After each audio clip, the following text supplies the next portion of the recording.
সবাইরই দেখতাছি যে ব্রোকলি খাইতেছে শীতের সিজনে। এখন মানুষে যদি 10টা খায়, আমি যদি একটা না খাই তাহলে কেমন হয় বলো? কিন্তু আমার পুরা গোষ্ঠীর ভিতরে কেউ ব্রোকলি এমনি খাইবো না, কারণ তারা ভালো লাগে না ব্রোকলির স্বাদ। এই জন্য ভাবলাম যে একটু অন্য কিছু করে ছোট বড় সবাই খাইতে পারে মজা করে। এই জন্য এই ব্রোকলিটা নিয়ে নিছি। এখান থেকে এই যে অল্প একটু, এই যে এইটুকুই আমি সেদ্ধ করে নিমু। আর এই যে ডাল ভিজাই রাখছিলাম আমি আগে থেকে, এটা এখানে ব্লেন্ডারে বাটমু। হাতে বাটলে তো হাত ক্ষয়ে যাবো, এই জন্য ব্লেন্ডারে বাটতে নিমু।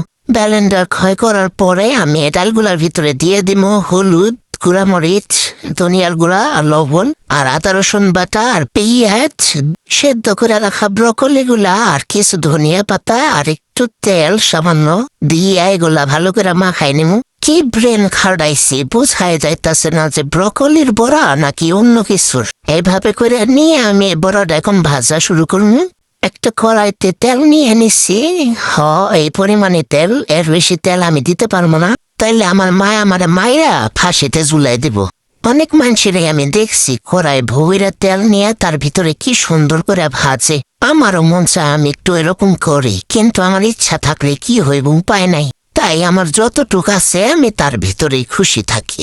বড়াগুলার চোদ্দোল টান দিয়া ভিতরে বাইরে ভালো করে হওয়াই নেমু। কি সুন্দর একটা বাসনা যে আইসে, গিরানে পেট ভরে যেতেছে। এখন আমি বড়াগুলারে এক এক করে নামাই নেমু। স্বাদের কথা আর কি কম, এই বড়ার জন্য যদি কেউ আমার মেডেল দেয় তাও মনে হয় কম হইব। এর স্বাদ যতক্ষণ না বানায় খাওয়া হইব ততক্ষণ বোঝা যাইব না।